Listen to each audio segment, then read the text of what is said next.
ఆంధ్రప్రదేశ్ మద్యం కుంభకోణంలో అడ్డగోలుగా దోచుకున్న చెవిరెడ్డి భాస్కర్ రెడ్డి కొడుకు మోహిత్ రెడ్డి లిక్కర్ కేసుతో మాకు సంబంధం లేదంటున్నాడు. తన తండ్రి గజాల లెక్క నోట్ల కట్టలు లెక్క పెట్టి వేల కోట్లు దోచుకుంటే ఇవాళ మోహిత్ రెడ్డి మాకు సంబంధం లేదంటే కుదురుతుందా? ఈడీ నిన్న రైడ్ చేస్తే మోహిత్ రెడ్డి చిట్టా మొత్తం బయటపడింది. తుడాలో దోచుకున్న వైన్ మొత్తం బహిర్గతం చేసింది ఈడీ. మోహిత్ రెడ్డి దుర్మార్గాల మీద, చెవిరెడ్డి దోపిడీ మీద విశ్లేషించడానికి మనతో ఉన్నారు తెలుగుదేశం పార్టీ నాయకురాలు సూర్యదేవర లత గారు. వారిని మరిన్ని విశేషాలు తెలుసుకుందాం. నమస్తే లత గారు. నమస్తే. చెవిరెడ్డి భాస్కర్ రెడ్డి దోపిడీ, మోహిత్ రెడ్డి దోపిడీ. ఇవాళేమో మోహిత్ రెడ్డి వచ్చి మాకు లిక్కర్ కేసుతో సంబంధం లేదంటున్నాడు. స్పష్టంగా ఆధారాలు దొరికి జైలు శిక్ష అనుభవించిన భాస్కర్ రెడ్డి కొడుకు ఇవాళ సంబంధం లేదంటే కుదురుతుందా? ఎట్లా విశ్లేషిస్తారు? చెవిరెడ్డి భాస్కర్ రెడ్డి గారి గురించి చెప్పాలంటేనండి, ఆయన గతంలో ఇప్పుడున్నంత వేల కోట్లకి ఉన్న వ్యక్తి అయితే కాదు. ఏదో సాదాసీదా ఒక రైతు కుటుంబం నుంచి వచ్చిన వ్యక్తి. అలాంటి ఆయనకి ఈ రోజున ఇన్ని వేల కోట్లు ఇట్లా ఎలా వచ్చింది అంటే, రాజశేఖర్ రెడ్డి గారి టైం నుంచి కూడా చిన్న చిన్నగా సంపాదించడం కానివ్వండి, ఇవన్నీ చేశారు. అంటే రాజశేఖర్ రెడ్డి గారి టైంలో నుంచి శాండిల్ అనేది, తిరుపతి అంటేనే శాండిల్, ఎర్రచందనం అనేది బాగా స్మగ్లింగ్ చేయటం అనేది అక్కడ చాలామందికి పెద్ద పెద్ద వాళ్ళకందరికీ కూడా అదో పరిపాటి.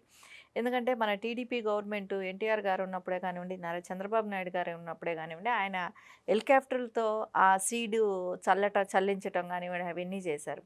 ఎందుకంటే అక్కడ దొరికే అంత రెడ్ శాండిల్ ఇంకెక్కడా కూడా అలాంటి రెడ్ శాండిల్ అనేది చాలా ప్రసిద్ధి చెందినది. రెడ్ శాండిల్కి శేషాచలం అడవులు. అందుకని అక్కడ ఉన్న రెడ్ శాండిల్కి చాలా ప్రసిద్ధి చెందింది కాబట్టి అక్కడ ఈ రాజకీయ నాయకులు ఎవరైతే ఉన్నారో, ఎప్పుడైనా కూటమి ప్రభుత్వమే కాదండి, గతంలో నారా చంద్రబాబు నాయుడు గారు సీఎంగా తెలుగుదేశం పార్టీ ఉన్నప్పుడు కావచ్చు, అంతకుముందు జాయింట్ ఉమ్మడి స్టేట్గా ఉన్నప్పుడు కావచ్చు, ఎప్పుడు టీడీపీ గవర్నమెంట్ ఉన్నప్పుడేమో ఖచ్చితంగా సంరక్షిస్తూ ఉంటుంది. ఎవరు కూడా అక్కడ అట్లాంటివి జరగవు.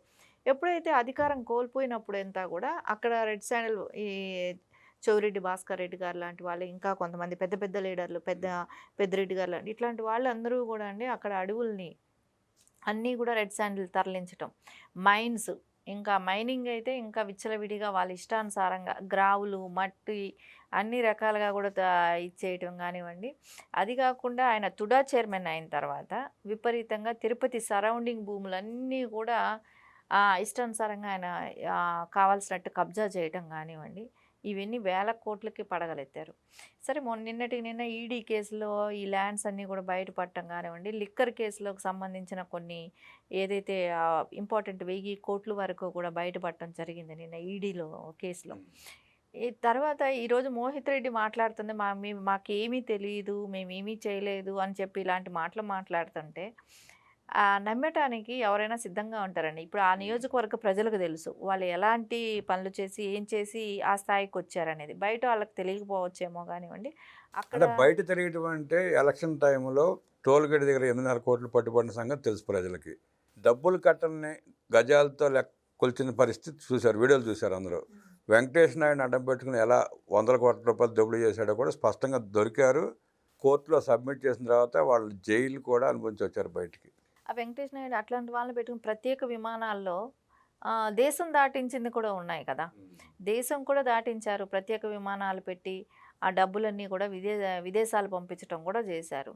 సరే, ఇతను చేసే విధానం ఇంకోటి కొత్త ఇదేంటంటే, ఏదైనా ప్రభుత్వంది ఇప్పుడు ప్రభుత్వ పథకాల్లో ఏదైతే ఉంటుందో, అంటే పంచాయతీల్లో కుర్చీలు లాంటివి అలాంటివి వేస్తుంటారు అక్కడ, అంటే చెట్ల కింద అలా కూర్చోవటానికి అలా వేస్తుంటారు.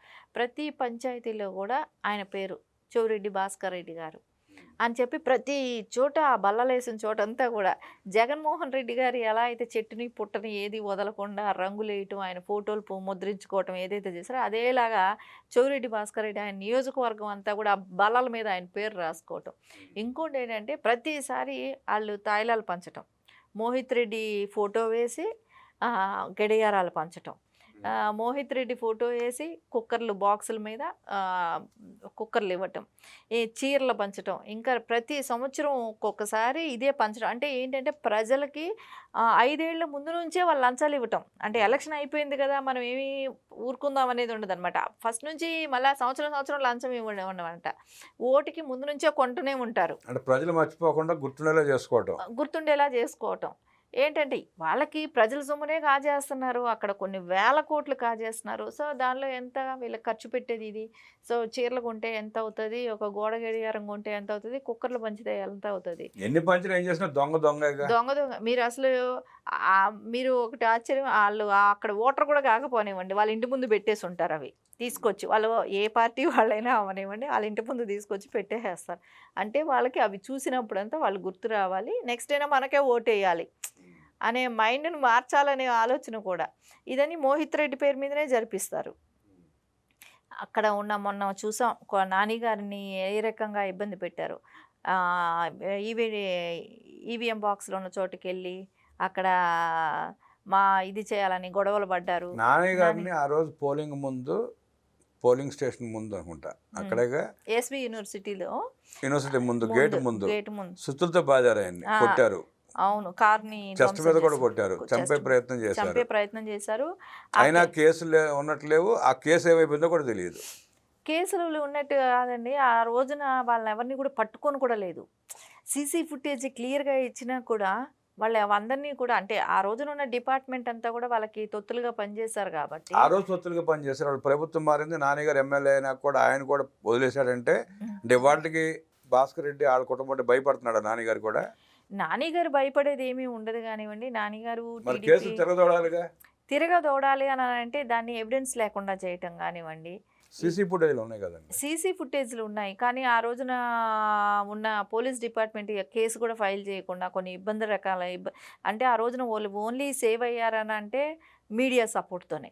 లేకుండా ఉంటే వాళ్ళకి చాలా ఇబ్బందిగా పడేవాళ్ళు. గెలిచే అవకాశం కూడా లేకుండా ఈవీఎం బాక్సులు మార్చడానికే కదా వాళ్ళు ఆ రోజు ప్రయత్నించారు. ప్రయత్నించకుండా అడ్డుపడ్డారు కదా! చెవిరెడ్డి భాస్కర్ రెడ్డి గుంపు నాని గారిని చంపే ప్రయత్నం చేయటం స్పష్టంగా చూసింది అంటున్నారు. మీడియా కూడా చూసింది, సాక్ష్యం ఉందంటున్నారు. అయినా నాని గారు ఎమ్మెల్యే అయినా కూడా వాళ్ళని కట్టడి చేయకపోవటం, ఆ కేసు పెట్టి దాని విచారణ జరిపించి వాళ్ళకి శిక్షలు వేయకపోవటం మూలంగానే వాటికి రెచ్చిపోయి మాట్లాడుతున్నారు వాళ్ళు. రెచ్చిపోయి మాట్లాడుతున్నారా అని అంటేనండి, అక్కడ లోకల్‌గా ఉన్న పరిస్థితులు ఎలా ఉన్నాయంటే, పార్టీలు మారటాలు ఒకటి. లోకల్ నాయకులు ఏంటంటే, ఇప్పుడు వైసీపీలో ఉన్నాళ్ళు మళ్ళా టీడీపీలోకొచ్చి జాయిన్ అవ్వటాలు. సో, వాళ్ళందరినీ చేర్చుకోవటాలు. ఇప్పుడు వైసీపీని గురించి ఏదైనా చేశారా అని అంటే కక్షపూరిత రాజకీయాలు అంటారని చెప్పేసి అంటే ఈ కేసులన్నీ కూడా పట్టించుకొని మనం ఇవన్నీ చేస్తుంటే మనం ఎక్కడ వాళ్ళని చూసినానండి ప్రతి చోట ఏదో ఒక రకంగా వాళ్ళు జైలుకి వెళ్ళాల్సిన అవసరం ఉంది. కానీ మనం ఎన్ని కేసులు పట్టించుకొని చేసే కొద్దికి రోజు ఇదేంటంటే కక్షపూరిత రాజకీయాలు, కక్ష కట్టి చేస్తున్నారు. కూటమి ప్రభుత్వం వచ్చినాక ప్రతి ఎమ్మెల్యేని ఇబ్బంది పెడుతున్నారు. అంటే మాజీ ఎమ్మెల్యేలని.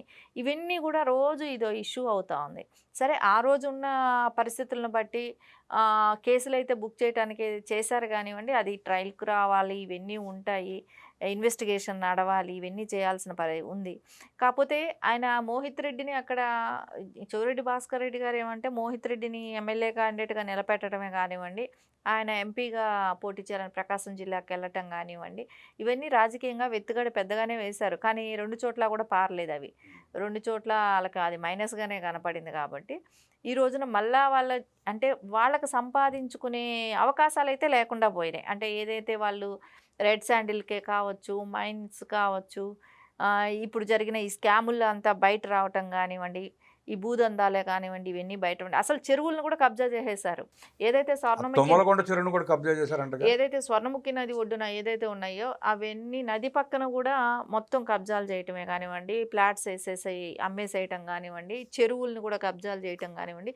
అందుకే కదా మొన్న అంటే వైసీపీ గవర్నమెంట్‌లో మొత్తం వరదలొచ్చి తిరుపతిలో కూడా చాలా వరకు స్వర్ణముఖి నదిని ఒడ్డున ఉన్నవన్నీ కూడా కొట్టుకుపోవటం కానివ్వండి, ఇవన్నీ జరిగాయంటే అన్ని రకాలుగా వీళ్ళు కబ్జా చేయటం, అక్కడ పాతేసేయటం రాళ్ళు.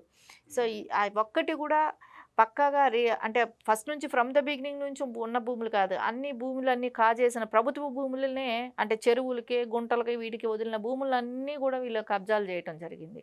సో, దాని పర్యవసానమే మనం తిరుపతి ఆ పరిస్థితిలో మునిగిపోవటం కూడా చూసాం మనం. చెవిరెడ్డి మోహిత్ రెడ్డి తిరుపతి మున్సిపల్ చైర్మన్ చేశాడా? తిరుపతి తుడా చైర్మన్ చేశారు. చైర్మన్ చేసినప్పుడు కూడా అవతాకలు చాలా పాల్పడ్డాడు. ఆ డాక్యుమెంట్స్ మొత్తం నేను దొరికినాయని చెప్పి కూడా ఈడీ చేసిన దాడుల్లో ప్రచారం జరిగింది. అవును. అవన్నీ వాస్తవేనా? అవన్నీ వాస్తవమే. ఇప్పుడు తిరుపతిలో సగం అంటే తిరుచానూరు అదంతా గూడా చంద్రగిరి నియోజకవర్గానికి సంబంధించింది. తిరుపతి సరౌండింగ్స్ అంతా గూడా ఒక టౌన్ లోపల ఒకటే గానీ, ఇప్పుడు పెరిగిన తిరుపతి అంతా గూడా చంద్రగిరికి సంబంధించిన నియోజకవర్గాలకే వస్తది. కాపోతే భూములన్నీ కూడా వాల్యూ ఎక్కువుంటది. చంద్రగిరి నియోజకవర్గం భూములన్నీ గూడా. అంటే అది గూడా తిరుచానూరు అవన్నీకి సంబంధించింది గాబట్టి, సో, వాటినన్నిటిని గూడా కబ్జాలు జేయటం జరిగింది. సో, గవర్నమెంట్ ల్యాండ్సు, మఠం భూములు, హతీరాం మఠంది ఈ రోజున గూడా ఆటి తగాదాలు ఆగట్లేదు అనంటే, అది ఆయన తీసుకున్న డెసిషన్సే కావచ్చు. ఇవన్నీ గూడా మఠం భూములనేది ఇంకా సర్వసాధారణమైపోయింది. ఎవరు పడితే వాళ్ళు ఆక్యుపైలు దోచుకోవడం. దోచుకోవటం, ఎవరు పడితే వాళ్ళు దోచుకోవటం, కట్టేసేయటం బిల్డింగ్‌లు. ఇంకా కోర్టులు చుట్టూ తిరగటం. ఇంకా ఇప్పుడు మఠం భూములనేది ఎవరు అంత గట్టిగా ఫైట్ చేయలేరు కాబట్టి, దాన్ని వదిలేస్తారు గదా అని. సో, వాళ్ళని కూడా బెదిరించటాలు, ఇవన్నీ చేసేది ఆక్యుపైలు చేసుకునేది. ఎట్లా మఠం భూములన్నీ కూడా కాజేయటం జరిగింది. ఇన్ని వేల కోట్లు దోచుకుని కూడా ఇంకా మేము శుద్ధపూసలం, కోర్టులు మాకు న్యాయం చేస్తాయని చెప్పి వాళ్ళ విశ్వాసాన్ని, వాళ్ళ నమ్మకాన్ని ఎట్లా చూడాలండి? కోర్టులు అనేది కొంచెం టైం అయితే పట్టచ్చేమో గానివ్వండి, ఎక్కడో ఒక చోటైతే న్యాయం జరుగుతది. కానీ అంతవరకు ఫైట్ చేసేవాళ్ళు అవతల వాళ్ళకి ఆ ఓపిక ఉండాలి, ఇది ఉండాలి. కానీ ఖచ్చితంగా అయితే న్యాయం జరుగుతది కోర్టుల మూలాన గానివ్వండి, టైమ్ టేకింగ్. చెవిరెడ్డి భాస్కర్ రెడ్డి, చెవిరెడ్డి మోహిత్ రెడ్డి దోపిడీల గురించి అనేక విషయాలు మనకు తెలియజేసిన లతా గారికి ధన్యవాదాలు తెలియజేస్తూ నమస్కారం.